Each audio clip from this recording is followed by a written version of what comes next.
Welcome to the new studio. If you watched the last video, then you know that we just finished up my room, and I have been dying. I mean, just dying to get in here and record something that wasn't like vlog related. So I had been thinking for a while, like, what do I want to record first in my room? What could I do? I have so many ideas, and we will get to all of them. I mean, I'm not even dialed in my lighting yet. I'm not dialed in on a lot of things. But I wanted to get in here and record. And so I thought, what better way than to rehash my most popular video? And it's my most popular video by far to date. It's almost 2 years old, and it has over 30,000 views on it. I thought, I would just kind of revisit if this is still a camera I'm using in 2025. Is it still something worth talking about? I feel like I've had comments up to even like 3 weeks ago. Let's get into the Fuji Film GFX50sii. And like I said at the intro, I did a video about this thing almost 2 years ago now. And up to even 3 weeks ago, I have people commenting, talking about how, they would love to come up into the system. They shoot Canon, and, I've had people ask me if it's okay to shoot weddings. They don't shoot burst. If you go back and watch the video, I'll take the time. I'll put it up here. I basically gave my honest review of shooting medium format camera after having it for about a year. So I've actually had this camera for almost 3 years now.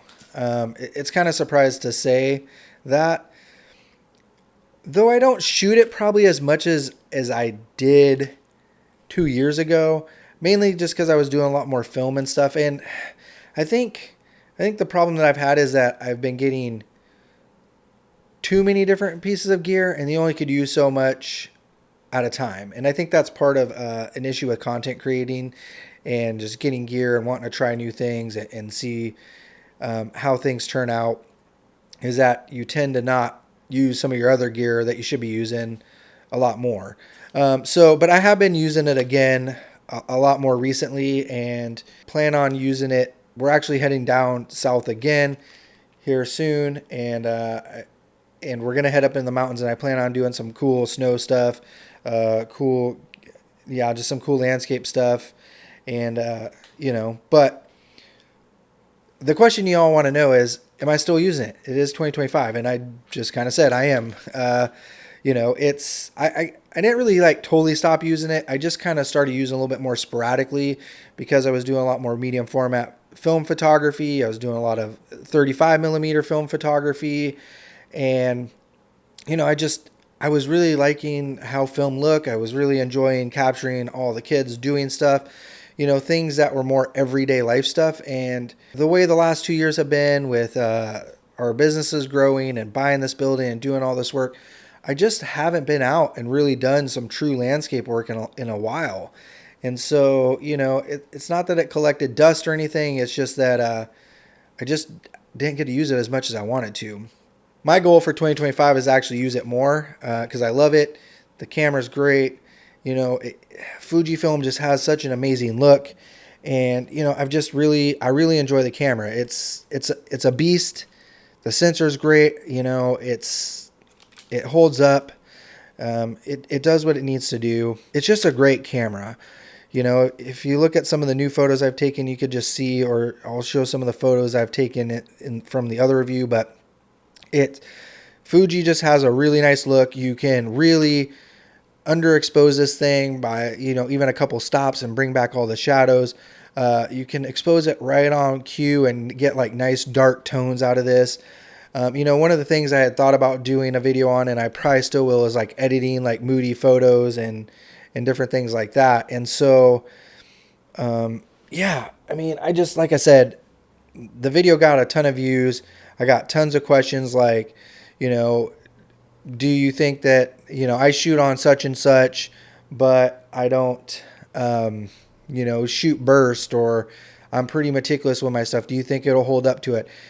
And, I'm going to be honest, pretty much everything I said in the review still holds true today. It shoots fine, and obviously the faster card you put it, the fastest card you can put in there, it'll hold up on the shutter. Now, if I'm just holding it down, it's probably going to lag. What really kind of lags on this camera is just when you start to hit play after you've taken a bunch of shots, right? And then, the other thing that really lags on this camera is, like all other Fujifilm cameras, you can put film simulations in. The medium formats are a little bit harder. And after having the Fujifilm X100V and doing film simulations on that, I tried to find a couple that were similar, and I noticed they weren't very similar. Like the GFX is a little bit harder to do, and so even though they have those features on here, I haven't really used it. Where like with the Fujifilm X100V, that was pretty much all I was using it for, was quick JPEGs, similar to film cameras. Like I could just shoot it, I didn't have to edit it, and you're not just going to shoot this to just not edit. I mean, that's the point of it. That's the reason you have 100 megabyte files, so you can zoom in or get different looks or have that sharpness all the way through that you're just not going to have on any other camera. I mean, outside of another medium format camera, like maybe a Hasselblad, or I think that, or even the Fujifilm 100. I mean, look at that sensor. I mean, that sensor is massive. And that's what it's for. It's for collecting data. And so, you're going to be able to zoom in way more than you can zoom in on an R5. I mean, the sensor is like, if you compare it to an R5 sensor, it just looks massive. And, even shooting on the FX3, which is full frame, is nothing compares to this sensor. The bokeh, the depth of field, everything you get out of this thing is just way better. So quick answer, short answer, 2025, is the Fujifilm GFX50s2 still worth its value? Is it still a camera you could possibly get and add to your arsenal? Hell yeah. That's what I would say. I would say hell yeah. Is it an investment? Yeah, it's an investment. I mean, you're paying $4,000 for this camera, but I think it's cheaper than it was. I think when I got it 2 years ago, it was like $4,500 or $5,000. So I think it's come down quite a bit since they've launched the 100S2. I mean, for comparison, the Sony FX3 is running the same price as this. And, they're all specialty stuff. Like, sure, the Sony can shoot photos, and I have shot photos, and they're okay. I mean, I can get decent photos out of it. I'm not knocking the photos. But what I've come to realize as I've gotten my gear over time is I'm using the Sony to shoot cinema. I'm using this thing to shoot massive landscape photos or massive portraits or massive anything photography-wise that I want to blow up and see pixel details and pixel push and do any of that stuff. Why this might be less on there is because it doesn't have the lens. I bought the kit, so that's probably why it's a little bit more. So what I was looking at was just for the body. And then I also have the 100 millimeter GFX lens, and that thing's not cheap. So lenses aren't cheap. The camera, it isn't cheap, but compared to others, like I think the new Hasselblad is like $8,000 or $9,000. Sure, it's cool. You can take the digital back off and throw it on the old Hasselblad. I mean, I would love to have one. But is it going to be night and day better than the Fujifilm? No, I don't think so. I think the only thing I don't like about the Fujifilms, and especially these ones, is the digital style viewfinder.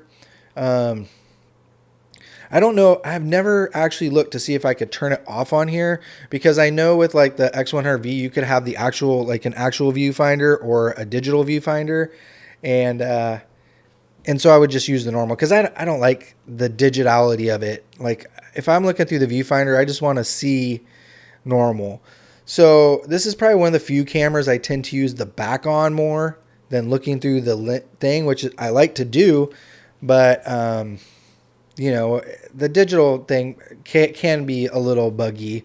It's not that it's buggy. It's just weird to look through sometimes, I guess. I don't know. It's kind of like looking through a kaleidoscope. I mean, yeah, I don't even know how to explain it. To me, it's just weird. It's not a make or break, but yeah, it's a little funky. So, what have people asked me about this camera? Like, what are some of the comments? I mean, I've had dozens and dozens and dozens of comments. So I thought maybe I'd answer a couple questions that I've either responded to or people have asked, and just maybe it'll help you make the decision that if this camera or any medium format camera is right for you for 2025. We'll go with the first comment that I came across I thought was funny. It said, this video cost me $2,500. Thanks, bro.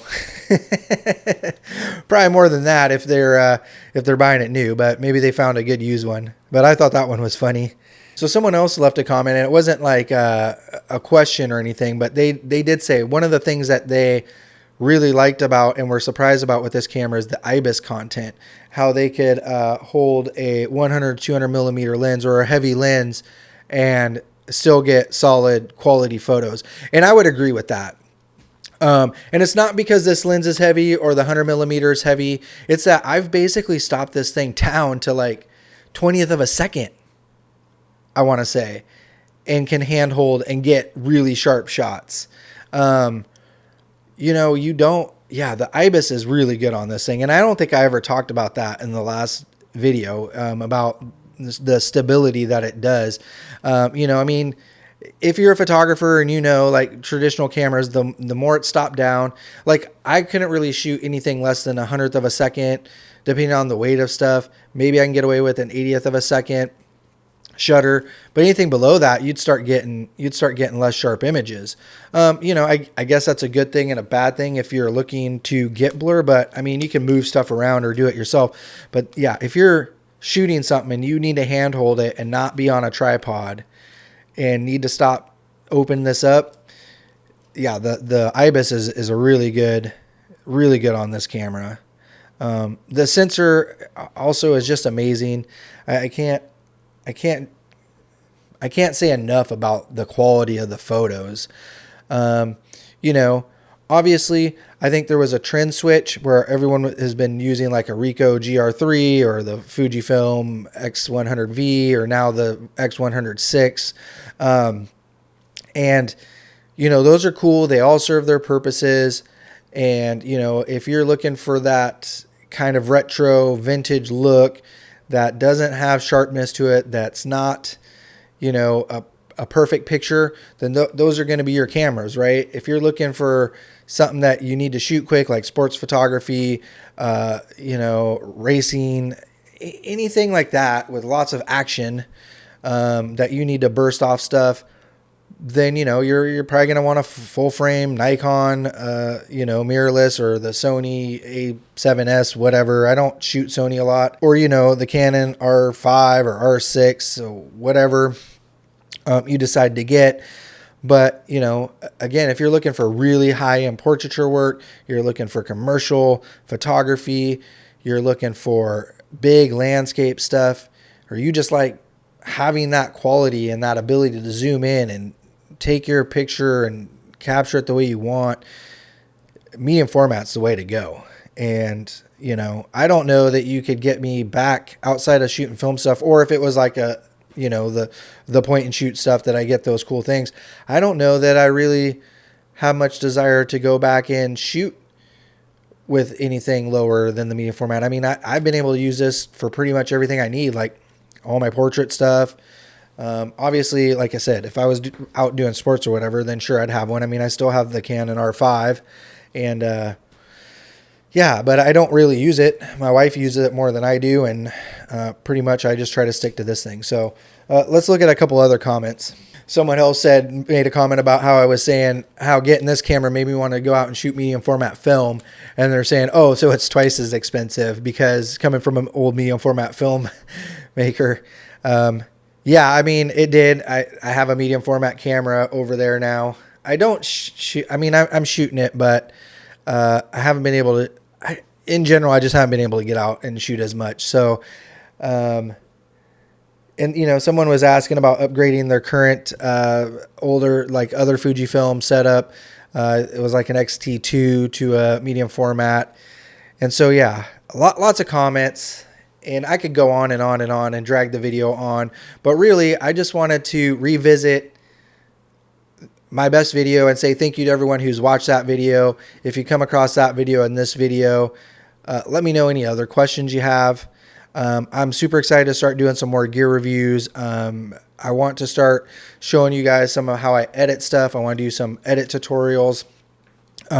Continue to do the vlogs of the business, because that's an integral part. I want to bring you guys along with us to see our growing pains and see how we've grown this business. I mean, we've grown our business basically from the bedroom all the way to the warehouse, and we've basically built a 1,300 square foot house on top of our warehouse to have our offices and these cool recording studios. And honestly, never in my wildest dreams, even me, I've always been behind the camera. I never thought about doing YouTube and stuff until a couple years ago. And it wasn't because I all of a sudden was like, I want to be in front of the camera. I'm a good talent. I don't have those high things about myself, and I'm learning to get there, and I'm learning to be more comfortable in front of the camera, and I'm learning to edit and also run my businesses. And so never in a million years did I think that I would have a video that hit 30,000 views, or that people like really connected with my thoughts on this camera. And, never in a million years did I even think that I would have my own office. Me and my wife have shared offices our whole time running the businesses. We were crammed in all of our other spots, and I never thought that we would own a warehouse or have an employee, which we do now, or do these things, because that was never the goal originally. The goal was just to run the business because we had the talent to do it. And then when we realized that you have to grow, those things came about. So, again, I appreciate everyone who's watched that video. I appreciate everyone who's commented on that video. I could spend so much time just going through comments and reading comments, but that doesn't seem super exciting. You kind of came here to know if you should still invest in this, or if this is still a good investment in 2025. And I would say yes. And if not this one, any other medium format Fujifilm. I mean, if you really want the 100, or, I think, and I don't know, I haven't really checked rumors or anything, but I know that there's probably going to be a R2 coming out if it already hasn't come out. I haven't been keeping up on a lot of that stuff. But I know the 100 S2 has come out, and, I think that any of these in the GFX lineup is a solid choice. If you have the money and you want a Hasselblad, that's a solid choice. I mean, I haven't shot with it, but just from the looks of it, I mean, I've seen some of the quality and the ability to zoom in on that thing. And I would say, again, if you love landscape photography or really nice portraiture or high-end corporate portraiture work, or, you do a lot of composite work, any of that type of stuff, and you need the megapixels, these are your guys. So I'll see you guys in the next video. I'm hoping we'll do a tour soon. I want to get a few more things in the office, and once Spring's kind of in her own room, we will do video tours of my room and her room, and then I'll also be back with more cool stuff. Let me know in the comments what you want me to talk about next. Any other camera gears you want me to review? Any more things you want me to do with the Fujifilm? You want me to edit some photos? What do you want me to do? Let me know. I would love to hear it. I'll see you guys in the next video.